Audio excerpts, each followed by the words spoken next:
Hello everyone. നമ്മൾ last ക്ലാസ്സിൽ liquid drop മോഡലാണ് പറഞ്ഞു നിർത്തിയത്. ന്യൂക്ലിയസിൻ്റെ സ്ട്രക്ചർ എക്സ്പ്ലെയിൻ ചെയ്യാനുള്ള ലിക്വിഡ് ഡ്രോപ്പ് മോഡലാണ് നമ്മൾ എക്സ്പ്ലെയിൻ ചെയ്തത്. അതിനകത്ത് ഒരു ലിക്വിഡുമായിട്ട് നമ്മൾ ഒരു ആറ്റത്തിനെ അല്ലെങ്കിൽ അതിൻ്റെ ന്യൂക്ലിയസിനെ കമ്പയർ ചെയ്യാമെന്നായിരുന്നു അതിലൊരു പ്രോസസ്സ് എന്ന് പറഞ്ഞത്. ഇനി നമുക്ക് ഇവിടെ ഡിസ്കസ് ചെയ്യാനുള്ളത് ഷെൽ മോഡലാണ്. ഷെൽ മോഡലും ഇതുപോലെ ഒരു ന്യൂക്ലിയർ മോഡലാണ്. ന്യൂക്ലിയസിൻ്റെ സ്ട്രക്ചർ എക്സ്പ്ലെയിൻ ചെയ്യാനുള്ള ഒരു മോഡലാണ് ഷെൽ മോഡൽ.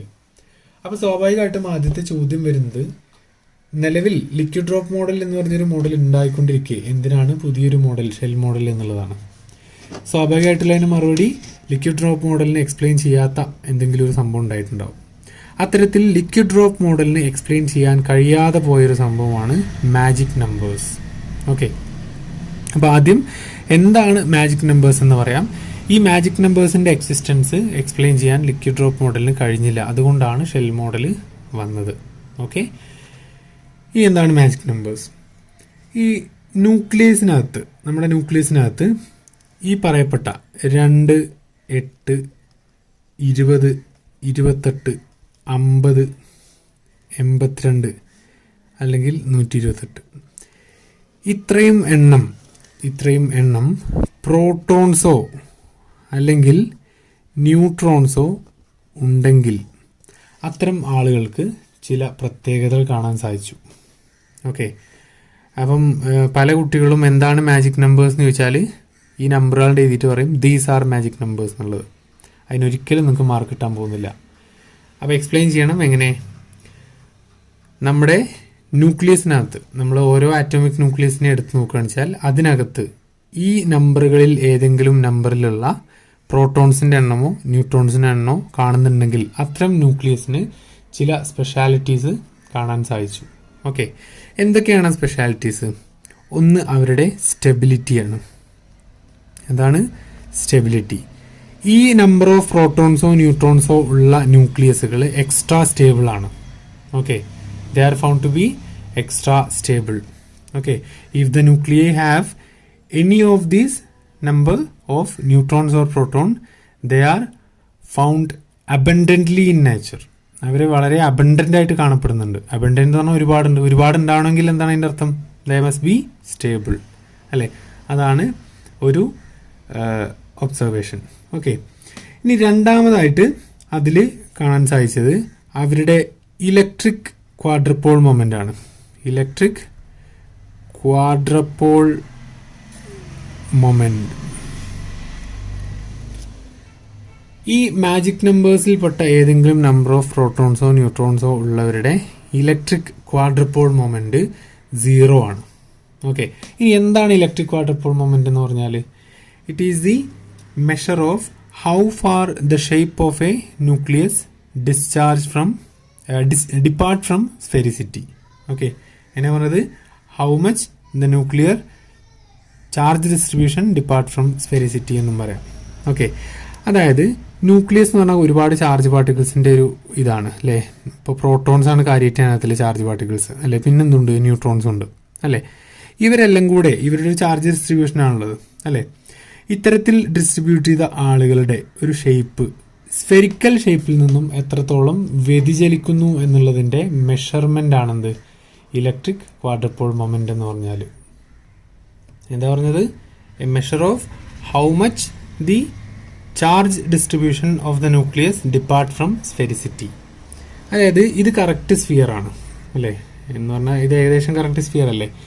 ഇത്തരത്തിൽ ഒരു കറക്റ്റ് സ്ഫെറിക്കൽ ഷേപ്പിൽ നിന്നും ന്യൂക്ലിയസ് എത്രത്തോളം വ്യതിചലിക്കുന്നു എന്നുള്ളതിൻ്റെ മെഷർമെൻ്റ് ആണെന്ത്? ഇലക്ട്രിക് ക്വാഡ്രപ്പോൾ മൊമെൻ്റ് എന്ന് പറഞ്ഞാൽ. അപ്പോൾ അത് 0 എന്ന് പറഞ്ഞാൽ എന്താ അർത്ഥം? വ്യതിചലനമില്ല എന്ന് പറഞ്ഞാൽ അത് എക്സാക്റ്റ് സ്ഫിയർ ആണ് എന്ന് പറഞ്ഞാൽ ഇത്രയും എണ്ണം, ഇതിലേതെങ്കിലും എണ്ണം, ഇപ്പോൾ 2 ആവാം 8 ആവാം അങ്ങനെ ഏതും ആവാം, അത്രയും എണ്ണം പ്രോട്ടോൺസോ അല്ലെങ്കിൽ ന്യൂട്രോൺസോ ഉണ്ടെങ്കിൽ അത്തരം ന്യൂക്ലിയസ് പെർഫെക്റ്റ് സ്ഫിയർ ആണ്. ഓക്കെ, അതുപോലെ അവർ എക്സ്ട്രാ സ്റ്റേബിൾ ആണ്. ഓക്കെ, ഇനി ക്വാഡ്രപ്പോൾ മൊമെന്റിന് വേറെയും വാല്യൂസ് വരാം. ഓക്കെ, ഇത് ഫുട്ബോൾ ഷേപ്പാണ് വെച്ചാൽ പോസിറ്റീവാണ്, അതുപോലെ പംകിൻ്റെ ഷേപ്പാണെങ്കിൽ നെഗറ്റീവ് ആണെന്നൊക്കെ പറയുന്നുണ്ട്. നമുക്ക് ഇമ്പോർട്ടൻ്റ് ആയിട്ടുള്ള ഇതാണ് ഇലക്ട്രിക് ക്വാഡ്രപ്പോൾ മൊമെന്റ്. ഈ നമ്പർ ഓഫ് പ്രോട്ടോൺസോ ന്യൂട്രോൺസോ ഉണ്ടായാൽ അത് എത്രയാണ്? ന്യൂക്ലിയസിൻ്റെ ഇലക്ട്രിക് ക്വാഡ്രപ്പോൾ മൊമെന്റ് 0 ആണ്. That means they are exactly spherical in shape അല്ലേ. അതുപോലെ അവർ എക്സ്ട്രാ സ്റ്റേബിൾ ആണ്. ഈ ഒരു സ്റ്റെബിലിറ്റിക്കുള്ള കാരണം ലിക്വിഡ് ഡ്രോപ്പ് മോഡലിന് എക്സ്പ്ലെയിൻ ചെയ്യാൻ കഴിഞ്ഞില്ല. ഓക്കെ, അതിൻ്റെ അടിസ്ഥാനത്തിലാണ് പുതിയൊരു മോഡൽ ഡെവലപ്പ് ചെയ്ത് വന്നത്.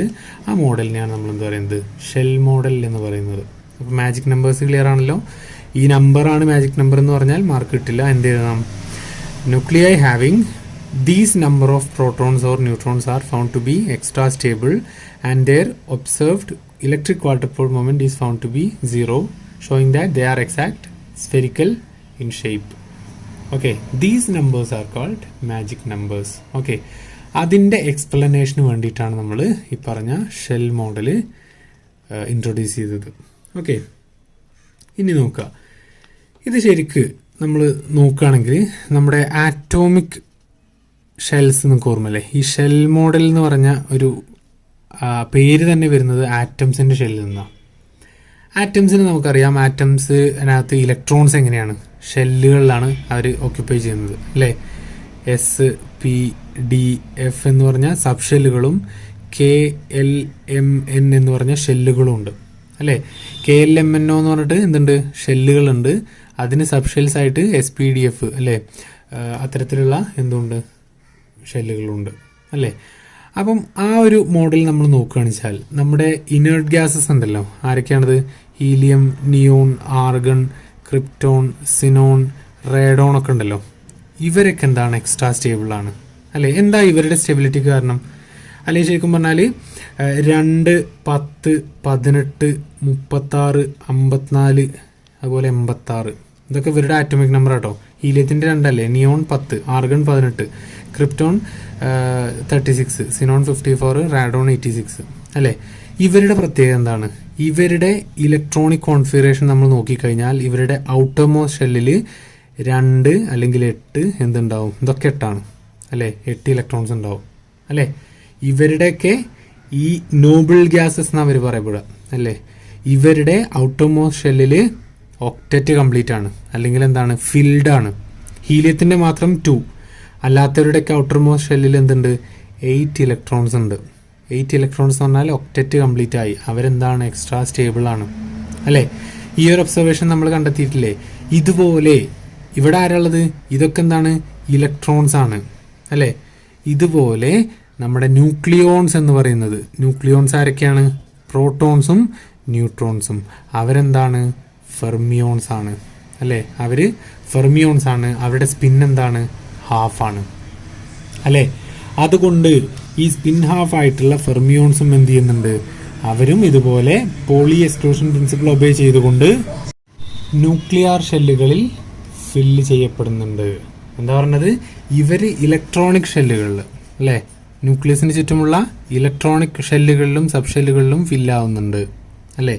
അതുപോലെ ന്യൂക്ലിയോൺസ്, പ്രോട്ടോണും ന്യൂട്രോണും സ്പിൻ ഹാഫ് ഫെർമിയോൺസ് ആണ്. അവരും ഇതുപോലെ എക്സ്ക്ലൂഷൻ പ്രിൻസിപ്പിൾ ഒക്യുപ്പൈ ചെയ്തുകൊണ്ട് അവരെന്ത് ചെയ്യുന്നുണ്ട്, ന്യൂക്ലിയർ ഷെല്ലുകളിൽ ഒക്യുപ്പൈ ചെയ്യുന്നുണ്ട്. അത്തരത്തിൽ ന്യൂക്ലിയർ ഷെല്ലുകളുടെ എക്സിസ്റ്റൻസ് ഉണ്ട് എന്ന് പറയുന്ന ഒരു മോഡലാണ് ഷെൽ മോഡൽ എന്ന് പറഞ്ഞാൽ. ക്ലിയർ ആണല്ലോ? ഇനി എങ്ങനെയാണ് ആ മോഡൽ ഡെവലപ്പ് ചെയ്ത് വരുന്നത് എന്ന് കാണാം.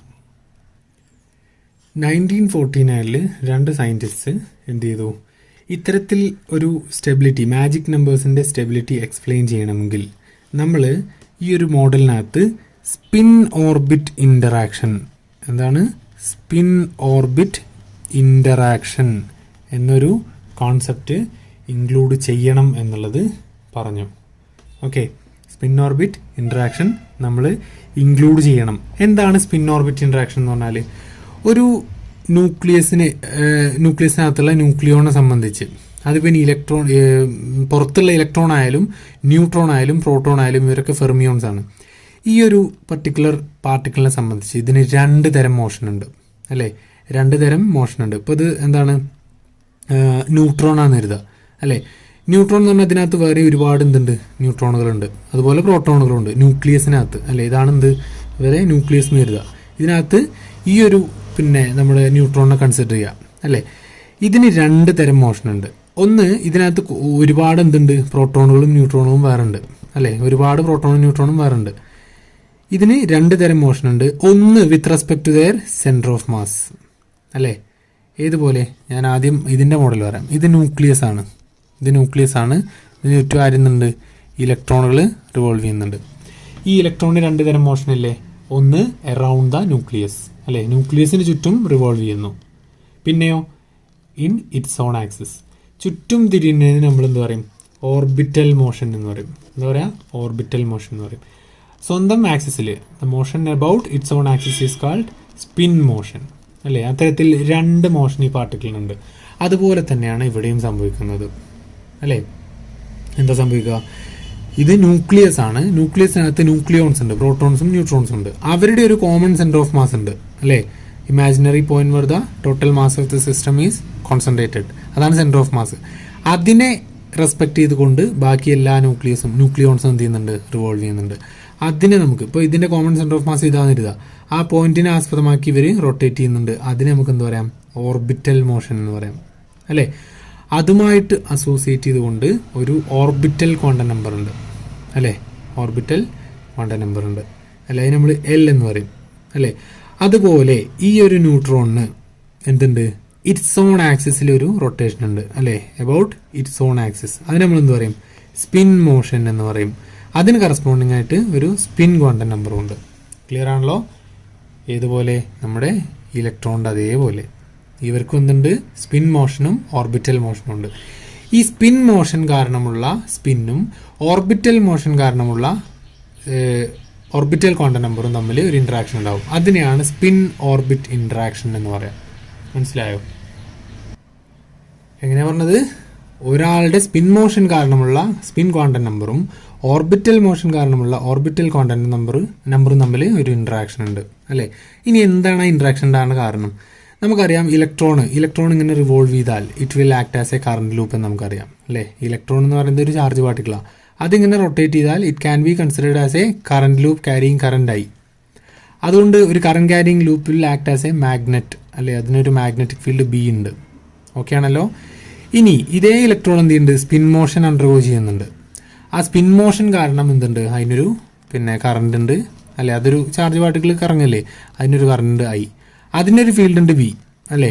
എന്ന് പറഞ്ഞാൽ ഇവിടെ എന്തുണ്ട്? 2 മാഗ്നറ്റിക് ഫീൽഡ് ഉണ്ട്. ഈ മാഗ്നറ്റിക് ഫീൽഡും ഈ മാഗ്നറ്റിക് ഫീൽഡും തമ്മിൽ എന്ത് ചെയ്യും? ഒരു ഇൻട്രാക്ഷൻ നടക്കും. അതുപോലെ ഇവിടെ നടക്കും അല്ലേ. ഒരു ന്യൂട്രോൺ അല്ലെങ്കിൽ പ്രോട്ടോൺ ഇതെന്ത് ചെയ്യുന്നുണ്ട്? ഓർബിറ്റൽ മോഷൻ നടത്തുന്നുണ്ട്. അത് കാരണം ഒരു എന്തുണ്ട്? മാഗ്നറ്റിക് ഫീൽഡ് ഉണ്ട്. അതുപോലെ അതിൻ്റെ സ്വന്തം ആക്സിൽ ഒരു മോഷൻ ഉണ്ട്. അത് കാരണം ഒരു മാഗ്നറ്റിക് ഫീൽഡ് ഉണ്ട്.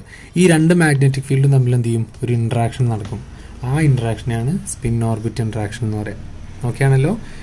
ഇനി അങ്ങനെ ഇൻട്രാക്ഷൻ നടന്നാൽ എന്താ സംഭവിക്കുക? നമ്മുടെ സീമാൻ എഫക്റ്റിലെ പോലെ. സീമാൻ എഫക്റ്റിൽ എന്താ സംഭവിച്ചേ? നമ്മൾ എൽ വാല്യൂസിനനുസരിച്ച് എനർജി ലെവൽസ് സ്പ്ലിറ്റ് ചെയ്തില്ലേ അല്ലേ. ഇത് മാഗ്നറ്റിക് ഫീൽഡിൻ്റെ ആബ്സെൻസിൽ, മാഗ്നറ്റിക് ഫീൽഡ് ഇല്ലെങ്കിൽ ഒരൊറ്റ ലെവലായിരുന്നത് മാഗ്നറ്റിക് ഫീൽഡിൻ്റെ പ്രസൻസിൽ എന്തായി? മൾട്ടിപ്പിൾ സ്റ്റേജ് ആയിട്ട് സ്പ്ലിറ്റ് ചെയ്തു അല്ലേ. 2l+1 സ്റ്റേജ് ആയിട്ട് എന്ത് ചെയ്യുന്നു? സ്പ്ലിറ്റ് ചെയ്തിരുന്നു അല്ലേ. അതിനെയാണ് നമ്മൾ സീമാൻ എഫക്റ്റ് എന്ന് പറയുക. അതുപോലെ ഇവിടെ എന്താ സംഭവിക്കുക? ഈ സ്പിൻ കാരണമുള്ള മാഗ്നറ്റിക് ഫീൽഡും ഓർബിറ്റൽ മോഷൻ കാരണമുള്ള മാഗ്നറ്റിക് ഫീൽഡും തമ്മിൽ ഇൻട്രാക്ട് ചെയ്ത് എനർജി ലെവൽസ് സ്പ്ലിറ്റ് ആയിക്കൊണ്ട് എന്തുണ്ടാവും? മൾട്ടിപ്പിൾ ലെവൽസിൽ അവർ ഓക്യുപ്പൈ ചെയ്യും അല്ലേ. അത്തരത്തിൽ ഓക്യുപ്പൈ ചെയ്ത് കഴിഞ്ഞാൽ നമുക്ക് ഈ പറഞ്ഞാൽ ഇതിൻ്റെ സ്റ്റെബിലിറ്റി എക്സ്പ്ലെയിൻ ചെയ്യാൻ പറ്റും. ഇത് നമുക്ക് ഞാൻ പറഞ്ഞ ഇവിടെ സ്പിൻ ഓർബിറ്റ് ഇൻട്രാക്ഷൻ നമ്മൾ ഇതിനകത്ത് ഇൻക്ലൂഡ് ചെയ്യണം അല്ലെങ്കിൽ ഇൻകോപ്പറേറ്റ് ചെയ്യണം എന്ന് പറഞ്ഞു. ഓക്കെ. ഇനി ഈ ലൈറ്റ് ന്യൂക്ലിയസിൻ്റെ കേസിൽ ഹോൾഡ് ചെയ്യുന്ന കപ്ലിംഗ് സ്കീമാണ് LS കപ്ലിംഗ്. എന്താണ് LS കപ്ലിംഗ് സ്കീം അല്ലേ. LS coupling holds for light nuclei അല്ലേ. അതെന്താ സംഭവിക്കുകയെന്ന് ചോദിച്ചാൽ ഇതിനകത്ത് ഞാൻ പറഞ്ഞ പോലെ നമ്മുടെ ന്യൂക്ലിയസ് ഉണ്ട്. അതിനകത്ത് എന്തുണ്ട്? കുറേ പ്രോട്ടോണുകളുണ്ട്. അതുപോലെ എന്തുണ്ട്? കുറേ ന്യൂട്രോണുകളുണ്ട് അല്ലേ. ഇതിലെ ഓരോ ആളുകൾക്കും എന്തുണ്ട്? ഒരു സ്പിൻ ആംഗുലർ മൊമെന്റ് ഉണ്ട്. ഇപ്പോൾ ഇതാണ് വെച്ചാൽ S1 ഉണ്ടാവും, ഇതിന് S2 ഉണ്ടാവും. അങ്ങനെ ഓരോരുത്തരുടെ സ്പിൻ ഇതുണ്ടാവും, ക്വാണ്ടം നമ്പർ ഉണ്ടാവും അല്ലേ. Small letter S1 denotes the spin of first nucleon. അതുപോലെ S3 denotes the spin quantum number of third nucleon. അങ്ങനെ ഓരോരുത്തർക്കും എന്തുണ്ട്? ഓരോ ക്വാണ്ടം നമ്പർ ഉണ്ട്, സ്പിൻ ക്വാണ്ടം നമ്പർ ഉണ്ട് അല്ലേ. അവരെന്ത് ചെയ്യുന്നു വെച്ചാൽ ഇതെല്ലാം കൂടെ കമ്പൈൻ ചെയ്തുകൊണ്ട് ഒരു total spin quantum number S ആവും അല്ലേ. Capital S = S1 + S2 + S3 + etcetera. മനസ്സിലായോ? ഓരോ ന്യൂക്ലിയോണിൻ്റെയും ഇൻഡിവിജ്വൽ സ്പിന്നുകൾ കമ്പൈൻ ചെയ്തുകൊണ്ട് കപ്പിൾ ചെയ്തുകൊണ്ട് അല്ലെങ്കിൽ ഇൻട്രാക്ട് ചെയ്തുകൊണ്ട് ഒരു ടോട്ടൽ സ്പിൻ ഉണ്ടാവും. S=S1+S2+S3+ എക്സെട്ര എന്ന് പറഞ്ഞിട്ട് ഒരു ടോട്ടൽ സ്പിൻ ഉണ്ടാവും. അതുപോലെ ഈ പറയപ്പെട്ട ഓരോ ന്യൂക്ലിയോണിനും എന്തുണ്ട്, ഒരു ഓർബിറ്റൽ ക്വാണ്ടം നമ്പർ ഉണ്ട് അല്ലേ. The orbital angular momenta Li അല്ലേ. ഇവർക്ക് എന്തുണ്ട്, Li എന്ന് പറഞ്ഞിട്ട് അല്ലേ. Li എന്ന് പറഞ്ഞാൽ ഇതിന് എന്തുണ്ടാവും, L1 ഉണ്ടാവും, ഇതിന് L2 ഉണ്ടാവും, അങ്ങനെ ഇതിന് L3 എന്ന് പറഞ്ഞ ക്വാണ്ടം നമ്പർ ഉണ്ടാവും. അങ്ങനെ ഓരോരുത്തർക്കും എന്തുണ്ട്, ഓരോ ഓർബിറ്റൽ ക്വാണ്ടം നമ്പർ ഉണ്ട്. അതെല്ലാം കൂടെ കമ്പൈൻ ചെയ്ത് ഒരു ടോട്ടൽ എന്തുണ്ടാവും, orbital angular momenta quantum number ഉണ്ടാവും അല്ലേ. L1+L2+L3+ etcetera. ഓക്കെ, എന്താ പറഞ്ഞത്, ഇൻഡിവിജ്വൽ ന്യൂക്ലിയോൺസിന്റെ സ്പിൻ ക്വാണ്ടം നമ്പർ കമ്പൈൻ ചെയ്തുകൊണ്ട് ഒരു ടോട്ടൽ സ്പിൻ ഉണ്ടാവും. ഇൻഡിവിജ്വൽ ന്യൂക്ലിയോൺസിന്റെ ഓർബിറ്റൽ ക്വാണ്ടം നമ്പർ കമ്പൈൻ ചെയ്തുകൊണ്ട് ഒരു ടോട്ടൽ ആംഗുലർ മൊമെന്റ് ഉണ്ടാവും. Then S and L are coupled to form a total angular momenta J അല്ലേ. J=L+S എന്ന് പറഞ്ഞ് ഇവർ കമ്പൈൻ ചെയ്യും. ഓക്കെ, ഇതിനെയാണ് നമ്മൾ LS കപ്ലിംഗ് എന്ന് പറയാം. എന്താ പറയാ, LS കപ്ലിംഗ് എന്ന് പറയും. ഓക്കെ, ക്ലിയർ ആണല്ലോ. ഈ ഒരു LS കപ്ലിംഗ് ഉണ്ടായിക്കഴിഞ്ഞാൽ ഇത് ലൈറ്റർ ന്യൂക്ലിയാണെന്ന് പറയാൻ പറ്റും. അതാണ് ലൈറ്റ് ന്യൂക്ലിയൻ്റെ കേസ്. ക്ലിയർ ആണല്ലോ ഈ രീതിയിൽ. ഇനി നമുക്ക് ഹെവിയർ ന്യൂക്ലിയയിൽ എന്ത് സംഭവിക്കും നോക്കാം. ഹെവിയർ ന്യൂക്ലിയനകത്ത് നമ്മുടെ JJ കപ്ലിംഗ് സ്കീമാണ് ഹോൾഡ് ചെയ്യുന്നത്. JJ കപ്ലിംഗ് ആണ് നടക്കുക. ഓക്കെ, ഈ കപ്ലിംഗ് എന്നൊക്കെ പറയുന്നത് മനസ്സിലാണ്ടല്ലോ അല്ലേ. ഇൻട്രാക്ഷൻ ഞാൻ ഉദ്ദേശിച്ചിട്ടുള്ളൂ. ഓക്കെ, ആ രണ്ട് ക്വാണ്ടം നമ്പറും ഇൻട്രാക്ട് ചെയ്യാം. ഇനി ഹെവിയർ ന്യൂക്ലിയയിൽ JJ കപ്ലിംഗ് ആണെന്ന് ഞാൻ പറഞ്ഞു. എന്താണ് JJ കപ്ലിംഗ് എന്ന് പറഞ്ഞാൽ, ഇതിനകത്ത് സംഭവിക്കുന്നത് ഇതാണ്. നമ്മൾ ഓരോ ഇതുപോലെ എന്തുണ്ട്, ന്യൂക്ലിയോൺസ് ഉണ്ട് അല്ലേ, ന്യൂട്രോൺസും അതുപോലെ പ്രോട്ടോൺസും ഉണ്ട് അല്ലേ. ഇതിനെന്തുണ്ട്, ഒരു സ്പിൻ ക്വാണ്ടം നമ്പർ S1 ഉണ്ട്, ഇതിനൊരു ഓർബിറ്റൽ ക്വാണ്ടം നമ്പർ L1 ഉണ്ട്. അതുപോലെ ഇതിനെന്തുണ്ട്, S2 L2 ഉണ്ട്, ഇതിന് S3 L3 ഉണ്ട് അല്ലേ. ഇങ്ങനെ ഓരോരുത്തർക്കും എന്തുണ്ട്, ഓരോ സ്പിന്നും അതുപോലെ ഓർബിറ്റലും ക്വാണ്ടം നമ്പേഴ്സ് ഉണ്ട്. ഇതെന്ത് ചെയ്യുന്നു ചോദിച്ചാൽ, the individual spin of these combines together അല്ലേ. എന്ന് പറഞ്ഞാൽ ഇവിടെ ഒന്നാമത്തെ ആളുടെ കേസിൽ S1 എന്ന് പറഞ്ഞിട്ട്, ക്യാപിറ്റൽ S1 എന്ന് പറഞ്ഞിട്ട് S1 പ്ലസ്, സോറി ഒരു സെക്കൻഡ്, അങ്ങനെയല്ല, ഒന്നാമത്തെ ആളുടെ ടോട്ടൽ സ്പിന്ന് J1 എന്ന് പറഞ്ഞിട്ട് എന്ത് ചെയ്യും, S1+L1 കമ്പൈൻ ആവും. ഓക്കെ, രണ്ടാമത്തെ ആളുടെ ടോട്ടൽ പിന്നെ ക്വാണ്ടം നമ്പർ എന്ന് പറഞ്ഞിട്ട് J2, total angular momentum quantum നമ്പറാണ് J എന്ന് പറയുന്നത് കേട്ടോ അല്ലേ. ടോട്ടൽ ആംഗുലർ മൊമെന്റാണ് J. അത് ഇവിടെ പറയാൻ വിട്ടോ ഞാൻ. ഈ J എന്ന് പറയുന്നത് അതിൻ്റെ ടോട്ടൽ ആംഗുലർ മൊമെന്റ് ആണ് കേട്ടോ. അപ്പോൾ J2 എന്ന് പറഞ്ഞാൽ എന്താണ്, S2+ എന്ത് L2 അല്ലേ. അതുപോലെ J3 എന്ന് പറയുന്നത് എന്താവും, S3+L3 എന്നാവും. ഓക്കെ, ഹെവിയർ ന്യൂക്ലിയസിനകത്ത് ഓരോ ന്യൂക്ലിയസിൻ്റെയും എസും എല്ലും കമ്പൈൻ ആയിട്ട് എന്താവും, ടോട്ടൽ ആംഗുലർ മൊമെന്റ് ആവും അല്ലേ. ഇതിൻ്റെ കമ്പൈൻ ആയിട്ട് ഇതിൻ്റെ മാത്രം ടോട്ടലാവും, രണ്ടാമത്തെ കമ്പൈൻ ചെയ്ത് അതിൻ്റെ മാത്രം ടോട്ടലാവും അല്ലേ. എന്നിട്ട് ഇങ്ങനെ എക്സെട്ര ആവും അല്ലേ. എന്നിട്ട് എന്ത് ചെയ്യും, ഇവരെല്ലാം കൂടെ ഈ ടോട്ടൽ ആംഗുലർ മൊമെന്റ് ഓരോന്നിൻ്റെയും എല്ലാം കൂടെ കമ്പൈൻ ചെയ്തുകൊണ്ട് the total angular moment of the nucleus ആവും. അതിങ്ങനെയാവുക J1+J2+J3+ എക്സെട്ര. ഓക്കെ, ഇതിനെയാണ് JJ കപ്ലിംഗ് എന്ന് പറയാം. ഓക്കെ, അപ്പോൾ നമുക്ക് നോക്കിയപ്പോൾ മനസ്സിലുണ്ടാവും. LS കപ്ലിംഗ് എന്ന് പറഞ്ഞാൽ എന്താണ്, എസ് സെപ്പറേറ്റും L സെപ്പറേറ്റും കമ്പൈൻ ചെയ്തുകൊണ്ട് എല്ലും എസും കമ്പൈൻ ചെയ്യും. അതിനാണ് LS കപ്ലിംഗ് എന്ന് പറയാം.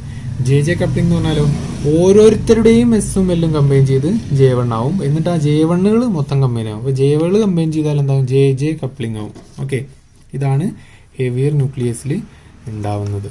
ക്ലിയർ ആണല്ലോ. അതിൻ്റെ കാരണം ഇത്രയേ ഉള്ളൂ, ഹെവിയർ ന്യൂക്ലിയസിൽ ടൈറ്റ്ലി പാക്ഡ് ആണ്. അപ്പോൾ ഓരോരുത്തരും തൊട്ടടുത്ത ആളുകളായിട്ട് എന്ത് ചെയ്യുള്ളൂ, ഇൻട്രാക്ട് ചെയ്യുള്ളൂ.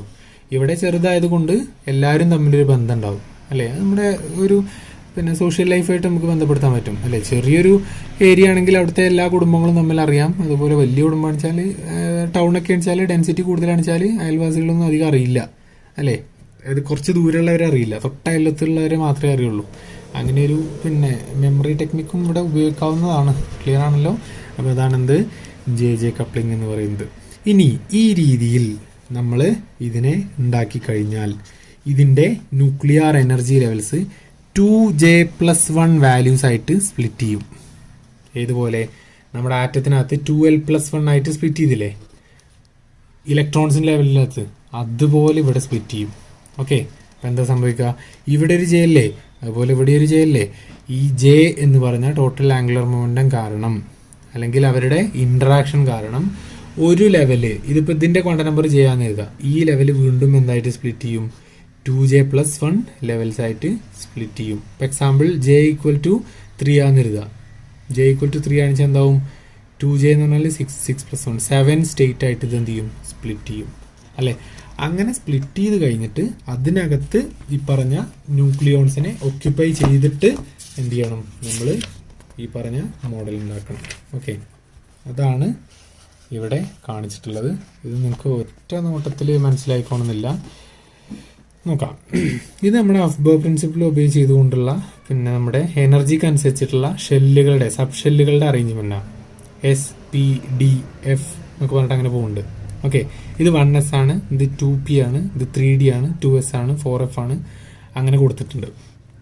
ഓക്കെ, ഇനി ഇതിന് കറസ്പോണ്ടിങ് ആയിട്ട് ഇവിടെ എന്താണ്, ഇവിടെ സ്പിൻ ഓർബിറ്റ് കപ്ലിംഗ് ഇല്ലാത്തതാണ്. ഓക്കെ, ഇനി ഇത് സ്പിൻ ഓർബിറ്റ് കപ്ലിംഗ് ഇല്ലാത്ത സാധാരണ ലെവലാട്ടോ, ഇത് ഓരോ ലെവലായിട്ട് കണ്ടിട്ടുള്ളത്. ഇനി സ്പിൻ ഓർബിറ്റ് കപ്ലിംഗ് ഉണ്ടായിക്കഴിഞ്ഞാൽ ഈ ഓരോ ലെവലും എന്താവും, ഇതുപോലെ സ്പ്ലിറ്റ് ആവും. ഓക്കെ, കറസ്പോണ്ടിങ് ടു 1s 1/2 ഒരു ലെവലാവും. ഓക്കെ, 3p 3/2 കറസ്പോണ്ടിങ് ആയിട്ട് ഇതുപോലെ വേറെ ലെവൽ വരും, അതുപോലെ 2p ഹാഫിന്, അങ്ങനെ ഓരോന്നിനും ഓരോ ലെവൽ വരും. ഓക്കെ, ഇത് നമുക്ക് ആഴത്തിൽ ചർച്ച ചെയ്യേണ്ട ആവശ്യമില്ല. ഓക്കെ, അപ്പം ഇങ്ങനെ ലെവൽസ് സ്പ്ലിറ്റ് ആയി വരും. ഓക്കെ, കാണുന്നുണ്ടല്ലോ അല്ലേ, അങ്ങനെ സ്പ്ലിറ്റ് ആയി വരും. എന്നിട്ട് ഈ 1 എന്ന് പറഞ്ഞ ലെവലിനകത്ത് 2 ന്യൂക്ലിയൻ. ഓക്കെ, അതുപോലെ ഇവിടെ 3/2 ആണ് ഇതിൻ്റെ ജെ വാല്യൂ. ഓക്കെ, ഇതിൻ്റെ 1/2 ആണ്. അപ്പോൾ 2J+1 എന്ന് പറഞ്ഞാൽ എന്താണ്, 1/2 × 2+1, അപ്പോൾ 2 ആ കിട്ടുക. അതുപോലെ 3/2 ആണ് ഇവിടെ ജെ, അപ്പോൾ 2J+1 എന്ന് പറഞ്ഞാൽ 4. അങ്ങനെ ഓരോരുത്തരുടെയും നമ്പർ ഓഫ് ന്യൂക്ലിയോൺസ്, ഓരോ ലെവലിലുള്ള ന്യൂക്ലിയോൺസിൻ്റെ എണ്ണം നോക്കുക. ഈ ലെവലിൽ 2 ന്യൂക്ലിയോൺ ഒക്കെ ചെയ്യാൻ പറ്റും, ഇതിനകത്ത് 4 പറ്റും. അങ്ങനെ 2J+1 എന്ന് പറഞ്ഞാൽ 4 ആണ് അല്ലേ, അത്രയും ലെവലിൽ സ്പ്ലിറ്റ് ആവും. അതുപോലെ ഇവിടെ 2p 1/2 ആണ്, അപ്പോൾ 2J+1 എന്ന് പറഞ്ഞാൽ 2. ഇവിടെ 3d 5/2 ആണ്, അപ്പം 6 ലെവൽസ് ആയിട്ട് അങ്ങനെ സ്പ്ലിറ്റ് ചെയ്ത് ഓരോ ലെവൽസ് ആയിട്ട് ഉണ്ടാവും. ഓക്കെ, അങ്ങനെ നമ്മൾ ടോട്ടൽ ന്യൂക്ലിയോൺസിൻ്റെ എണ്ണം നോക്കുകയാണെന്ന് വെച്ചാൽ ഇതിന് കറസ്പോണ്ടിങ് ആയിട്ട് 2 ന്യൂക്ലിയോൺസിന് ഒക്യുപ്പൈ ചെയ്യാൻ പറ്റും. ഇവിടെ 2 4 6 ഒക്യുപ്പൈ ചെയ്യാൻ പറ്റും. ഇവിടെ 6 8 4 12 ഒക്യുപ്പൈ ചെയ്യാൻ പറ്റും. അങ്ങനെ പോകും. ഓക്കെ, ഇത് ന്യൂക്ലിയോൺസ് പെർ എനർജി ലെവലാണ്. ഇനി ടോട്ടൽ നമ്പർ ഓഫ് ന്യൂക്ലിയോൺസ് നോക്കുകയാണെന്ന് വെച്ചാലോ, ഇവിടെ മൊത്തം 2 ഇതിൽ ഇത്ര ഉണ്ടായതുകൊണ്ട് ഇവിടെ 2 4 എത്ര വരിക, 6 വരും. പിന്നെ ഈ 2 6 2 8. ഓക്കെ, ഇനി ഇവിടെ 4 6 10 12, 12 ഈ 8 20. ഓക്കെ, ഇവിടെ 8 ആള് 8 12 8 20 28. ഓക്കെ, അങ്ങനെ നോക്കി കഴിഞ്ഞാൽ ഈ സൈഡത്തെ നമ്പേഴ്സ് നോക്കിക്കഴിഞ്ഞാൽ 2 8 20 28 50 82 126 184. ഓക്കെ, ഈ നമ്പേഴ്സ് ഏതാണ്, ഇതാണ് മാജിക് നമ്പേഴ്സ്. അപ്പോൾ ഇങ്ങനെ ഇവർ അടുക്കി പെറുക്കി വെച്ചുകൊണ്ടാണ് എന്ത് ചെയ്യുന്നത്, അവർ എക്സ്ട്രാ സ്റ്റേബിൾ ആവുന്നത്. ഓക്കെ, ഈ ഡയഗ്രാം ഒന്നും നമുക്ക് പഠിച്ച് തീർക്കാൻ പറ്റുന്ന കാര്യമല്ല. ഇത് നിങ്ങൾ MSc എന്തായാലും ഇത് കാണാപ്പാടാക്കണം. പിന്നെ ഈ വാല്യൂസ്, ഈ SP P D S എന്നൊക്കെ പറഞ്ഞ ഈ വാല്യൂസ് ഉണ്ടല്ലോ, നിങ്ങൾ കാണാപ്പാടാക്കിയേ പറ്റുള്ളൂ MScക്ക്. ഇപ്പം നിങ്ങൾക്ക് അത് അത്യാവശ്യമില്ല, പക്ഷേ ഇതിൻ്റെ ഒരു താഴെ ഭാഗമെങ്കിലും നിങ്ങൾ കാണിക്കണം. ഓക്കെ, ഇത്ര ഭാഗമെങ്കിലും നിങ്ങൾ പഠിച്ചിട്ട് ഈ 2 8 20 എങ്കിലും കാണിക്കണം. ഓക്കെ, ആ രീതിയിൽ ഒക്യുപ്പൈ ചെയ്തു. അപ്പോൾ ചുരുക്കി പറഞ്ഞാൽ സംഭവിച്ചതാണ് ഈ ലെവൽസ് എന്ത് ചെയ്തു, ഈ നമ്പേഴ്സിനെ എക്സ്പ്ലെയിൻ ചെയ്തു അല്ലേ. അതിൻ്റെ കാരണം എന്തായിരുന്നു, സ്പിൻ ഓർബിറ്റ് കപ്ലിംഗ് എന്ന് പറയും അല്ലേ. സ്പിൻ ഓർബിറ്റ് കപ്ലിംഗ് കാരണമാണ് പറഞ്ഞ മാജിക് നമ്പേഴ്സ് എക്സിസ്റ്റ് ചെയ്യുന്നത്. അപ്പം ഇവരിനി ഇങ്ങനെ മൾട്ടിപ്പിൾ ലെവൽസൊക്കെ ആയിട്ട് സ്പ്ലിറ്റ് ചെയ്ത് ഇതിൽ രണ്ടാളെ അങ്ങനെ നമ്മളിങ്ങനെ ഒക്യുപ്പൈ ചെയ്ത് നോക്കിയാൽ കറക്റ്റ് ഒക്യുപ്പൻസി എന്താണ്, മാജിക് നമ്പേഴ്സിന് തുല്യമാണ്. അതുകൊണ്ടാണ് അവർ സ്റ്റേബിൾ ആകുന്നത്. ഏതുപോലെ, നമ്മുടെ പിന്നെ ഇതുപോലെ മറ്റേ ഇനേർട്ട് ഗ്യാസസ് ഉണ്ടല്ലോ അവരുടെ പോലെ അല്ലേ. അതിൻ്റെ റീസൺ അതാണ്. ക്ലിയർ ആണല്ലോ. ഇനി ലാസ്റ്റായിട്ട് ചാപ്റ്ററിൻ്റെ ഏറ്റവും ലാസ്റ്റ് നമുക്ക് ഡിസ്കസ് ചെയ്യാനുള്ള ഇമ്പോർട്ടൻ്റ് ആയിട്ടുള്ള ടോപ്പിക്കാണ് meson theory of nuclear forces. Okay, വളരെ സിമ്പിളായിട്ടുള്ളൊരു തിയറിയാണ്. ഈ പേര് കണ്ടിട്ട് നിങ്ങൾ ഞെട്ടണ്ട. Meson theory of nuclear forces എന്താണെന്ന് നോക്കാം. ഇതിനകത്ത് ഇതേ ഉള്ളൂ. നമുക്ക് പിന്നെ നേച്ചറിൽ ഫണ്ടമെൻ്റലായിട്ട് 4 ഫോഴ്സാണുള്ളത്. Electro magnetic force, nuclear force, അതുപോലെ ഗ്രാവിറ്റേഷണൽ ഫോഴ്സ്, പിന്നെ വീക്ക് ഫോഴ്സ്. ഓക്കെ, ഇങ്ങനെ 4 ഫോഴ്സാണുള്ളത്. ഏതൊക്കെയുള്ളത്? Electromagnetic force between charge particles, nuclear force between nucleons, gravitational force between any particles having മാസുള്ള ഏത് പാർട്ടിക്കിൾ തമ്മിൽ എന്തുണ്ട്? ഗ്രാവിറ്റേഷണൽ ഫോഴ്സ് ഉണ്ട്. വീക്ക് ഫോഴ്സ് അത് പിന്നെ നമ്മൾ പഠിച്ചിട്ടില്ല, നമ്മൾ പാർട്ടിക്കിൾ ഫിസിക്സ് എന്ന് പറഞ്ഞ പോർഷനിൽ പഠിക്കും. ഓക്കെ, അപ്പം വീക്ക് ഇൻട്രാക്ഷനിൽ പങ്കെടുക്കുന്ന ആളുകൾ തമ്മിലുണ്ടാകുന്ന ഒരു ഫോഴ്സാണ് വീക്ക് ഫോഴ്സ് എന്ന് പറയുന്നത്. ഏത് ഫോഴ്സിലായാലും 2 പാർട്ടിക്കിൾ തമ്മിൽ ഇൻട്രാക്ഷൻ നടക്കുകയാണെങ്കിൽ, ഇപ്പം എന്താ ഗ്രാവിറ്റേഷണൽ ഫോഴ്സ് എന്ന് പറഞ്ഞാൽ, ഇവിടെ മാസ് m1 ഉള്ള ഒരാളുണ്ട്, ഡിസ്റ്റൻസിൽ m2 എന്ന് പറഞ്ഞ ഒരാളുണ്ട് എഴുതാം. ഓക്കെ, ഇവർ തമ്മിൽ ഒരു ഇൻട്രാക്ഷൻ ഉണ്ട്, ഒരു അട്രാക്ഷൻ ഉണ്ട്. എത്രയാണ്? F=gm1m2/r². അല്ലേ? ഇതാണ് ഗ്രാവിറ്റേഷൻ ലോ പറയുന്നത്. ഇവർ തമ്മിൽ എന്തുണ്ട്? ഒരു ഇൻട്രാക്ഷൻ നടക്കുന്നുണ്ട്. അട്രാക്ഷൻ ആവും, റിപ്പൾഷൻ ആവും. ഇനി അതിൻ്റെ ചാർജ് പാർട്ടിക്കിൾസ് കാണിച്ചാലോ, ഇവിടെ ഒരു ചാർജ് പാർട്ടിക്കിൾ ഉണ്ട് Q1, അതുപോലെ ഇവിടെ ഒരു ചാർജ് പാർട്ടിക്കിൾ Q2 എന്ന് എഴുതാം. അല്ലേ? ഇവർ തമ്മിൽ 1/4πε0 Q1 Q2/r² എന്ന് പറഞ്ഞൊരു കൂളംബിക് ഫോഴ്സ് ഉണ്ട്. ഇതാണ് ഇലക്ട്രോമാഗ്നറ്റിക് ഫോഴ്സ് എന്ന് പറയുന്നത്. ഇപ്പോൾ ഏത് ഫോഴ്സ് എടുത്താലും ഇവർ തമ്മിൽ ഒരു പാർട്ടിക്കിൾ എക്സ്ചേഞ്ച് ചെയ്യണം, നിർബന്ധമാണ്. കാരണം ഇവർ തമ്മിലൊരു ഇടപാട് നടക്കല്ലേ, അല്ലേ? അവർ തമ്മിലൊരു ഇൻട്രാക്ഷൻ നടക്കല്ലേ. അങ്ങനെ നടക്കുമ്പോൾ അവർ തമ്മിലൊരു സാധനം എക്സ്ചേഞ്ച് ചെയ്യണം. അതിന് നമ്മൾ എക്സ്ചേഞ്ച് പാർട്ടിക്കിൾസ് എന്ന് പറയും. ഓക്കെ, അത്തരത്തിൽ ഈ 2 ആളുകൾ തമ്മിൽ അട്രാക്ട് ചെയ്യുന്ന ഫോഴ്സ് ഏതാണ്? ഗ്രാവിറ്റേഷണൽ ഫോഴ്സാണ്. അങ്ങനെ ഗ്രാവിറ്റേഷണൽ ഫോഴ്സ് നടക്കണമെങ്കിൽ ഈ 2 പാർട്ടിക്കിൾസ് തമ്മിൽ എക്സ്ചേഞ്ച് ചെയ്യുന്ന പാർട്ടിക്കിളിന് പറയുന്ന പേരാണ് ഗ്രാവിറ്റോൺ. നിങ്ങൾ പഠിച്ചിട്ടുണ്ടാവില്ല, ഗ്രാവിറ്റോൺ എന്ന് പറയും. ഇനി 2 ചാർജ് പാർട്ടിക്കിൾ തമ്മിൽ ഇൻട്രാക്ഷൻ നടക്കുമ്പോൾ അവർ തമ്മിൽ എക്സ്ചേഞ്ച് ചെയ്യുന്ന പാർട്ടിക്കിളാണ് ഫോട്ടോൺ. ഓക്കെ, ഇനി അത് വീക്ക് ഇൻട്രാക്ഷൻ ആണെച്ചാൽ അവർ തമ്മിൽ എക്സ്ചേഞ്ച് ചെയ്യുന്ന പാർട്ടിക്കിളാണ് ഗ്ലൂവോൺ. അതുപോലെ ന്യൂക്ലിയർ ഫോഴ്സ് എന്ന് പറയുന്നത് എന്താണ്? ഒരു ന്യൂക്ലിയസിനകത്തുള്ള ന്യൂക്ലിയോൺസ് തമ്മിലുള്ള ഫോഴ്സ്, പ്രോട്ടോൺസും ന്യൂട്രോൺസും ഉണ്ട്. ഇവർ തമ്മിലൊരു സ്ട്രോങ് ഫോഴ്സ് ഉണ്ട്. It is known as the strongest force in the universe. അല്ലേ? പ്രപഞ്ചത്തിലുള്ള ഏറ്റവും വലിയ ഫോഴ്സാണ് എന്ത്? ന്യൂക്ലിയർ ഫോഴ്സ് എന്ന് പറയുന്നത്. അല്ലേ? അവർ ന്യൂക്ലിയസിൻ്റെ ഉള്ളിൽ മാത്രമുള്ളതാണെങ്കിലും ഇറ്റ് ഈസ് ദ സ്ട്രോങ്ങസ്റ്റ്. അല്ലേ? അത്തരത്തിൽ അവർ തമ്മിൽ, ന്യൂക്ലിയോൺസ് തമ്മിൽ എന്ന് പറഞ്ഞാൽ ആരൊക്കെ തമ്മിൽ? ന്യൂട്രോണും തമ്മിൽ, ന്യൂട്രോണും പ്രോട്ടോണും തമ്മിൽ. അല്ലേ? അങ്ങനെ ഏത് കോമ്പിനേഷൻ നോക്കിയാലും അവർ തമ്മിലുള്ള ഫോഴ്സ് ഏതാണ്? Nuclear force. ഇത്തരത്തിൽ ന്യൂക്ലിയർ ഫോഴ്സ് ഉണ്ടെങ്കിൽ there should be A particle exchange between them. അല്ലേ? ഇവർ തമ്മിൽ എക്സ്ചേഞ്ച് ചെയ്യുന്ന പാർട്ടിക്കിൾ ഏതാണ് എന്ന് എക്സ്പ്ലെയിൻ ചെയ്യുന്ന തിയറിയാണ് meson theory of nuclear forces. Okay, അതിനകത്ത് ആദ്യം ന്യൂക്ലിയോൺസ് തമ്മിൽ എക്സ്ചേഞ്ച് ചെയ്യുന്ന, ന്യൂക്ലിയർ ഫോഴ്സിന്റെ ഇടയ്ക്ക് ന്യൂക്ലിയോൺസ് തമ്മിൽ എക്സ്ചേഞ്ച് ചെയ്യുന്ന പാർട്ടിക്കിൾ ഇലക്ട്രോണും പോസിട്രോണും ആണ് എന്ന് ആര് പറഞ്ഞു? ഹൈസൻബർഗ് പറഞ്ഞു. ഓക്കെ, നമ്മുടെ അൺസർട്ടനിറ്റി പ്രിൻസിപ്പിൾ കണ്ടുപിടിച്ച ഹൈസൻബർഗ് പറഞ്ഞു എന്ത്? ഇവർ തമ്മിൽ, ന്യൂക്ലിയോൺസ് തമ്മിൽ എക്സ്ചേഞ്ച് ചെയ്യുന്ന പാർട്ടിക്കിൾസ് ഇലക്ട്രോൺസും പോസിട്രോണും ആണെന്ന് അവർ പറഞ്ഞു. ഓക്കെ, പക്ഷേ അതിനെ ബേസ് ചെയ്തുകൊണ്ടുള്ള ഒരു കാൽക്കുലേഷൻ നമ്മൾ നോക്കിയപ്പോൾ എന്താണ്? അത് വളരെ ചെറുതാണെന്ന് മനസ്സിലായി. ഓക്കെ, അത് നമുക്ക് ഈ പറഞ്ഞ അതിൻ്റെ എനർജിയുമായിട്ടും അതുപോലെ അതിൻ്റെ എക്സ്പെരിമെൻ്റൽ ഒബ്സർവേഷനുമായിട്ടും അത് മാച്ച് ചെയ്യുന്നില്ല. അതുകൊണ്ട് ഇലക്ട്രോൺസിനെയും പോസിട്രോൺസിനെയും തമ്മിൽ എക്സ്ചേഞ്ച് ചെയ്താൽ ശരിയാവില്ല.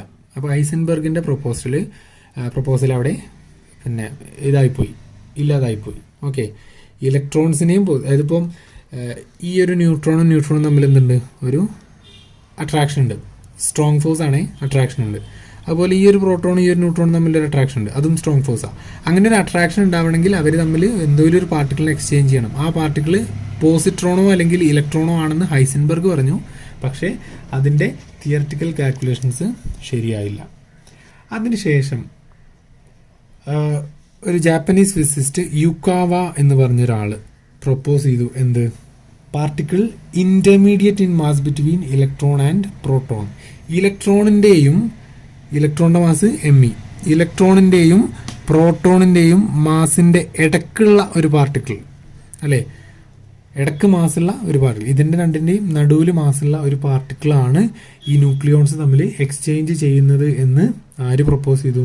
യുക്കാവ എന്ന് പറഞ്ഞ ആള് പ്രൊപ്പോസ് ചെയ്തു. അത്തരം പാർട്ടിക്കിൾസിനെ ഇന്ന് വിളിക്കുന്ന പേരാണ് പയോൺസ്. എന്താണ്? പയോൺസ്. അല്ലേ? ഈ പയോൺസ് എന്ന് പറയുന്നത് ഏതൊക്കെയാണ്? 3 തരമുണ്ട്. അവർ ചാർജ്ഡ് ആണ്, അല്ലെങ്കിൽ അൺചാർജ്ഡ് ആണ്, അല്ലെങ്കിൽ നെഗറ്റീവ്ലി ചാർജ്ഡ് ആണ്. അത് ഏതൊക്കെയാണ്? Pi plus, pi minus, pi 0 and pi minus.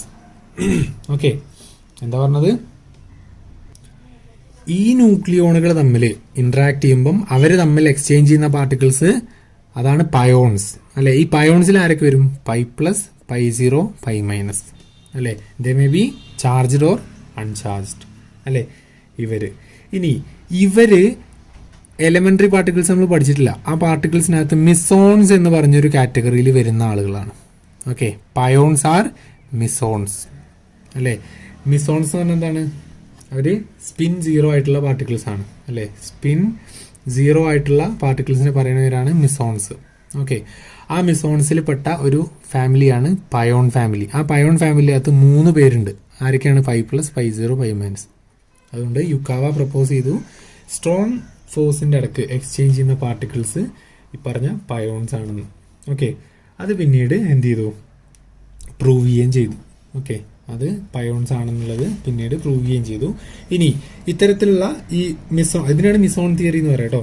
ഈ മിസോൺ തിയറിക്ക് അട്രാക്ഷനും അതുപോലെ റിപ്പൾഷനും എക്സ്പ്ലെയിൻ ചെയ്യാനും പറ്റി. രണ്ടാളുകൾ തമ്മിലുള്ള അട്രാക്ഷനും അതുപോലെ റിപ്പൾഷനും എക്സ്പ്ലെയിൻ ചെയ്യാനും പറ്റി. അതൊരു ബോളിന്റെ ഇതുപോലെ നമുക്ക് കാണാൻ പറ്റും. ഇപ്പം ഈ ഇവർ രണ്ടാളും എന്താണ്? ന്യൂക്ലിയോൺ ആണെന്ന് കരുതുക. ഇതൊരു ന്യൂട്രോണോ അല്ലെങ്കിൽ പ്രോട്ടോണോ അല്ലെങ്കിൽ ന്യൂട്രോണും പ്രോട്ടോണും ഒക്കെ ആണെന്ന് കരുതുക. 2 ന്യൂക്ലിയോൺസ് അവർ തമ്മിൽ ബോൾ എക്സ്ചേഞ്ച് ചെയ്യാണ്. ഒരാളൊരു ബോൾ ഇങ്ങോട്ടും ഒരാളൊരു ബോൾ അങ്ങോട്ടും കൊടുക്കുകയാണ്. അങ്ങനെ പരസ്പരം അവർ ആ ബോൾ എറിഞ്ഞു കഴിഞ്ഞാൽ ഒരു റിപ്പൾസീവ് ഫോഴ്സ് ഉണ്ടാവും അല്ലേ. Repulsive force due to particle exchange. ഇവർ തമ്മിൽ എന്താ ചെയ്യുന്നത്? അട്രാക്ഷൻ അല്ലെങ്കിൽ ഇന്ററാക്ഷൻ നടക്കുക. അപ്പോൾ ഒരു ബോൾ എക്സ്ചേഞ്ച് ചെയ്യാണ്. ആ ബോള് ഇയാൾ അങ്ങോട്ടും എറിഞ്ഞെടുത്തു, ഇയാൾ ഇങ്ങോട്ടും എറിഞ്ഞെടുത്തു. അങ്ങനെ എറിഞ്ഞു കൊടുത്താൽ അവർ എന്ത് ചെയ്യും? ഒന്ന് പുറകോട്ട് പോകും. അപ്പോൾ അത് റിപ്പൾഷൻ എക്സ്പ്ലെയിൻ ചെയ്യും. ഇനി ഇവിടെ ഈ രീതിയിലും അവർക്ക് ബോൾ എക്സ്ചേഞ്ച് ചെയ്യാം. രണ്ടാൾക്കും ബോൾ എക്സ്ചേഞ്ച് ചെയ്യണം. അതെന്ത് ചെയ്യാം? ഒരാൾ ഒരാളുടെ കയ്യിലേക്കും മറ്റയാളുടെ കയ്യിലേക്കും പരസ്പരം ബോൾ എക്സ്ചേഞ്ച് ചെയ്ത് കൊടുത്തു അല്ലേ. ഇത് വെച്ചിട്ട് നമുക്ക് ഇതാവുമ്പോൾ ഒരു അട്രാക്റ്റീവ് ഫോഴ്സ് ഉണ്ടാവുക അല്ലേ. ഒരു അട്രാക്ഷനും നമുക്ക് അത് വെച്ചിട്ട് എക്സ്പ്ലെയിൻ ചെയ്യാൻ പറ്റി എന്നുള്ളതാണ്. ജസ്റ്റ് ആ കോൺസെപ്റ്റ് മനസ്സിലാവാൻ വേണ്ടിയിട്ടാണ്. ഓക്കെ, ഇനി ഇത് വെച്ചിട്ട് നമുക്ക് എന്ത് ചെയ്യാൻ പറ്റും? ഈ ഒരു പയോണിന്റെ മാസ് നമുക്ക് കാൽക്കുലേറ്റ് ചെയ്യാൻ പറ്റും. ഓക്കെ, ആ ഒരു പോർഷനോട് കൂടി നമുക്ക് ഈ ചാപ്റ്റർ വൈൻഡ് അപ്പ് ചെയ്യാം. അപ്പോൾ മിസോൺ തിയറിയിൽ കൺഫ്യൂഷൻ ഒന്നുമില്ലോ, അത് ഇത്രേ പറയണുള്ളൂ. ന്യൂക്ലിയർ ഫോഴ്സിൽ, സ്ട്രോങ് ഫോഴ്സിൽ പാർട്ടിക്കിൾസ് ന്യൂക്ലിയോൺസ് തമ്മിൽ എക്സ്ചേഞ്ച് ചെയ്യുന്ന പാർട്ടിക്കിൾ മിസോൺ ആണ്. ആ തിയറിക്ക് പറയുന്നവരാണ് മിസോൺ തിയറി. ഓക്കെ, ഇനി ഇത് വെച്ചിട്ട് നമുക്ക് എന്ത് ചെയ്യാം? നമുക്ക് ഈ പറഞ്ഞ പയോൺസിന്റെ മാസ് ഒന്ന് എസ്റ്റിമേറ്റ് ചെയ്യാം. അവിടെ ഒരു പ്രധാനപ്പെട്ട കാര്യം പറയാനുള്ളത്, ഇവിടെ ഒരു ന്യൂട്രോൺ ഉണ്ടെന്ന് കരുതുക, ഇവിടെ ഒരു വേറെ ന്യൂട്രോൺ ഉണ്ടെന്ന് കരുതുക. ഇവർ 2 ന്യൂക്ലിയോൺസ് ആണ്. ഇവർ തമ്മിൽ എന്ത് ചെയ്യുന്നുണ്ട്? എക്സ്ചേഞ്ച് ചെയ്യുന്ന കരുതുക. ഓക്കെ, ഇവിടുന്ന് ഇപ്പോൾ ഒരു പൈ പ്ലസിന് അങ്ങോട്ട് കൊടുത്തു, അതുപോലെ ഇവിടുന്ന് ഇങ്ങോട്ടൊരു പൈ പ്ലസിന് ഇങ്ങോട്ടും കൊടുത്തു എന്ന് കരുതുക. ഓക്കെ, ഇവർ ഇൻട്രാക്ഷൻ നടത്തുകയാണല്ലോ. അപ്പോൾ അങ്ങോട്ടും ഇങ്ങോട്ടും ഒരു പൈ പ്ലസിന് കൊടുത്തു എന്ന് കരുതുക. ഈ പൈ പ്ലസ് ഇവിടുന്ന് പോകുന്ന സമയത്ത് എന്ത് ചെയ്യുന്നുണ്ട്? ഇതിൻ്റെ മാസ് കുറയുന്നുണ്ട്. അതുപോലെ അവിടുന്ന് ആ പൈ പ്ലസ് പോരുമ്പോൾ അതിൻ്റെ മാസം കുറയുന്നുണ്ട് എന്ന് പറഞ്ഞാൽ അത് ശരിക്കും ലോ ഓഫ് കൺസർവേഷൻ ഓഫ് മാസിൻ്റെ വയലേഷനാണ്. ശരിയല്ലേ? ഇവർ തമ്മിൽ എക്സ്ചേഞ്ച് ചെയ്യുമ്പോൾ മാസ് മാറാൻ പാടില്ല. മാസ് മാറിക്കഴിഞ്ഞാൽ എന്താണ്? ലോ ഓഫ് കൺസർവേഷൻ ഓഫ് മാസിൻ്റെ വയലേഷനാണ് അല്ലേ. അപ്പം അത് വയലേറ്റ് ചെയ്യാം. ഏത് പ്രകാരം? അൺസർട്ടനിറ്റി പ്രിൻസിപ്പിൾ പ്രകാരം. നമ്മുടെ എനർജി ടൈം അൺസർട്ടനിറ്റി പ്രിൻസിപ്പിൾ എന്താണ്? Delta into delta T greater than or equal to H cross by 2 എന്നാ. If the uncertainty in time is greater than or equal to H cross by 2 delta E. ഇതിൽ നിന്നുണ്ടാക്കിയാണ് കേട്ടോ. ഈ ഒരു ഇന്റർവെല്ലിന്റെ ഉള്ളിലാണ് ഈ മാസിന്റെ മാറ്റം സംഭവിച്ചത് എങ്കിൽ അത് നമുക്ക് പ്രശ്നമല്ല അല്ലേ. Within the time allowed under uncertainty principle the change of mass is acceptable. Okay, അവിടെ എനർജി കൺസർവേഷൻ ലോ വയലേറ്റ് ചെയ്യുന്നില്ല, അല്ലെങ്കിൽ മാസ് കൺസർവേഷൻ ലോ വയലേറ്റ് ചെയ്യപ്പെടുന്നില്ല. ഓക്കെ, ഈ ഒരു കാര്യത്തിൽ നിന്നാണ് നമ്മൾ എന്ത് ചെയ്യുന്നത്? ഇതിന്റെ മാസ് കണ്ടെത്താൻ ശ്രമിക്കുന്നത്. സപ്പോസ് നമുക്ക് എന്താണ് ഇവിടുന്ന് പാർട്ടിക്കിൾ പോകുന്നുണ്ടല്ലോ, അതിന്റെ പയോണിന്റെ മാസ് കാണുന്നില്ല, അതിന്റെ മാസ് എം പൈ ആണെന്ന് കരുതാം അല്ലെ. Let M pi be the mass of pion. അങ്ങനെയാണെങ്കിൽ അതിന്റെ എനർജി എന്ന് പറഞ്ഞാൽ എന്താവും? Equal to M pi C square എന്നല്ലേ അല്ലെ. Equal to M C square അല്ലേ. അത് പ്രകാരം അതിന്റെ മാസം എനർജി എന്താണ്? M pi C square. Okay, അപ്പോൾ ഡെൽറ്റ ടി ടൈമിൽ അതിന് വരാവുന്ന എനർജി ചേഞ്ച് എത്രയാണ്? H cross by 2 delta I അല്ലേ. ഇനി നമുക്ക് എന്ത് ചെയ്യാം? അത് വെച്ചിട്ട് നമുക്ക് അതിൻ്റെ കാൽക്കുലേഷൻസ് നടത്താം. സപ്പോസ് ഈ പാർട്ടിക്കിൾ എക്സ്ചേഞ്ച് ചെയ്യപ്പെടുമ്പോൾ ഇവിടുന്ന് ഒരു പയോൺ അങ്ങോട്ടും അവിടുന്ന് ഒരു പയോൺ ഇങ്ങോട്ടും വരികയാണല്ലോ. ആ പയോൺ ട്രാവൽ ചെയ്യുന്നത് ലൈറ്റിൻ്റെ വെലോസിറ്റിയിലാണെന്ന് എഴുതാം. Let the pion travel between nucleons with the speed of light. Okay, അങ്ങനെയാണെന്ന് കരുതാം. ഓക്കെ, അങ്ങനെയാണെങ്കിൽ നമുക്ക് ഈ ഒരു ടൈം കാണാൻ പറ്റും. ഈ ഒരു ടൈം എന്താണ്? ടൈം എന്ന് പറഞ്ഞാൽ ഡിസ്റ്റൻസ് ബൈ വെലോസിറ്റി എന്നല്ലേ, ഡിസ്റ്റൻസ് ബൈ വെലോസിറ്റി എന്നല്ലേ അല്ലേ. അപ്പോൾ ഈ പയോണ് ഇവിടുന്ന് അങ്ങോട്ടേക്കാണ് പോണേ. ഓക്കെ, ആ ഡിസ്റ്റൻസ് നമ്മൾ പിന്നെ average distance from the average distance അല്ലേ. ഇതിപ്പം ഇവിടുന്ന് ഇങ്ങോട്ട് പോകുന്നുണ്ട്, അതുപോലെ വേറെ ന്യൂക്ലിയോൺസ് ഒക്കെ അല്ലേ, അവരൊക്കെ ട്രാവൽ ചെയ്യുന്നതിൻ്റെ ഡിസ്റ്റൻസ് നമ്മൾ ആറായിട്ട് എടുക്കുക. 6 എന്നുള്ളൊരു വാല്യൂ എടുക്കുക. 6 എന്ന് പറഞ്ഞാൽ എന്താണ്? ന്യൂക്ലിയർ റേഡിയസ് ആയിട്ട് എടുക്കുക. ഓക്കെ, സോറി, ന്യൂക്ലിയർ റേഡിയസ് അല്ല, പിന്നെ റേഞ്ച് ആയിട്ട്. ഓക്കെ, റേഞ്ച് എന്ന് പറഞ്ഞാൽ എന്താണ്? It is the average distance between nucleons അല്ലേ. അതായത് പിന്നെ ന്യൂക്ലിയർ ഫോഴ്സിൻ്റെ ഒരു റേഞ്ച് ഉണ്ട് അല്ലേ. ഈ പറഞ്ഞ ന്യൂക്ലിയോൺസ് തമ്മിൽ ഇൻട്രാക്ട് ചെയ്യുന്നില്ലേ ഇവർ തമ്മിൽ, ആ ഇൻട്രാക്ട് ചെയ്യുന്ന ന്യൂക്ലിയോൺസ് തമ്മിൽ സഞ്ചരിക്കുന്നതിൻ്റെ ഒരു റേഞ്ച് ഉണ്ട്. അല്ലെങ്കിൽ ന്യൂക്ലിയർ ഫോഴ്സിൻ്റെ റേഞ്ച് എന്ന് പറഞ്ഞാൽ 1.7 ഫെർമിയാണ്. ഓക്കെ, 1.7 ഫെർമി എന്ന് പറഞ്ഞാൽ ഒരു ന്യൂക്ലിയോണും മറ്റൊരു ന്യൂക്ലിയോണും തമ്മിൽ 1.7 ഫെർമി വരെ ഉണ്ടെങ്കിൽ എന്ത് ചെയ്യും? സ്ട്രോങ് ഫോഴ്സ് ഉണ്ടാവും. അതിൻ്റെ അപ്പുറത്തേക്ക് പിന്നെ എന്തുണ്ടാവില്ല? സ്ട്രോങ് ഫോഴ്സ് ഉണ്ടാവില്ല. അതുകൊണ്ട് ഈ ഡിസ്റ്റൻസ് നമുക്ക് എന്ത് ചെയ്യാൻ പറ്റും? ആ 6 ആക്കിയിട്ട് എടുക്കാൻ പറ്റും അല്ലേ. എന്താണിത്? റേഞ്ച് ഓഫ് ന്യൂക്ലിയർ ഫോഴ്സ് ആയിട്ട് എടുക്കാൻ പറ്റും. വെലോസിറ്റി, പിന്നെ അത് ലൈറ്റിൻ്റെ വെലോസിറ്റിയിലാണ് ട്രാവൽ ചെയ്യുന്നത് അല്ലേ. അതുകൊണ്ട് നമുക്ക് എന്ത് കിട്ടി? ഇത് കിട്ടി, ഡെൽറ്റ ടി കിട്ടി. എന്താ ഡെൽറ്റ ടി എന്ന് പറഞ്ഞാൽ? The time lapsed between the travel of pion from one place to the other അല്ലേ. ഒരു ന്യൂക്ലിയോണിൽ നിന്നും അടുത്ത ന്യൂക്ലിയോണിലേക്ക് അത് ട്രാവൽ ചെയ്യാനെടുത്ത സമയം. ഓക്കെ, ആ ഡിസ്റ്റൻസ് നമ്മളെങ്ങനെ എടുത്തേ? റേഞ്ച് അല്ലേ എന്ന് പറഞ്ഞാൽ ഇവിടെ കുറേ ന്യൂക്ലിയോൺസ് ഇല്ലേ അല്ലേ. ഈ ന്യൂക്ലിയോൺസ് ഒക്കെ തമ്മിലുള്ള ഡിസ്റ്റൻസ് എത്രയാണ്? 1.7 ഫെർമി ആയിട്ട് നമ്മളെടുത്ത്. എന്താ 1.7 ഫെർമി? Nuclear ഫോഴ്സിൻ്റെ range. അതെടുത്ത് നമ്മൾ കാൽക്കുലേഷൻ നടത്താം അല്ലേ. അപ്പോൾ delta T equal to R/C എന്ന് കിട്ടി അല്ലേ. ആറിൻ്റെ വാല്യൂ എത്രയാണ്? 1.7 ഫെർമി. ഓക്കെ, ഇനി നമുക്ക് ഇത് വെച്ചിട്ട് delta E into delta T equal to H cross ആക്കി എടുക്കാം. ഓക്കെ, H ക്രോസ് ആക്കി എടുക്കാം. അതിൽ നിന്ന് നമുക്ക് ഈ പറഞ്ഞ വാല്യൂ സബ്സ്റ്റിറ്റ്യൂട്ട് ചെയ്യാം. ഡെൽറ്റ ഐ എന്ന് പറഞ്ഞാൽ m/c² equal to mc² into delta T എന്ന് പറഞ്ഞാൽ R/c equal to H cross ആക്കി എടുക്കാം. ഇക്വേറ്റ് ചെയ്യാം. നമുക്ക് കാൽക്കുലേഷൻ വേണ്ടിയിട്ട് നമുക്ക് ഇക്വേറ്റ് ചെയ്യാമല്ലോ. അതിൽ നിന്ന് നമുക്ക് m/, ആ കാണാനുള്ളത്. അപ്പോൾ m/, ഈക്വൽ ടു ഈ c² സിയും കട്ട് ചെയ്ത് പോകും, equal to H cross by RC എന്ന് വരും. വിച്ച് ഈസ് H ക്രോസ് എന്ന് പറഞ്ഞാൽ 1.05 ഇൻറ്റു 10⁻34 അല്ലേ, ഡിവൈഡഡ് ബൈ R 1.7 ഫെർമി എന്ന് പറഞ്ഞാൽ 10⁻15 ഇൻറ്റു C 3 ഇൻറ്റു 10⁻8. ഇത് കാൽക്കുലേറ്റ് ചെയ്താൽ നമുക്ക് എന്ത് കിട്ടും? 2 ഇൻറ്റു 10⁻28 കിലോഗ്രാം കിട്ടും. അല്ലെങ്കിൽ മാസ് ഓഫ് പയോൺ അല്ലേ is almost equal to 220 times the mass of electron.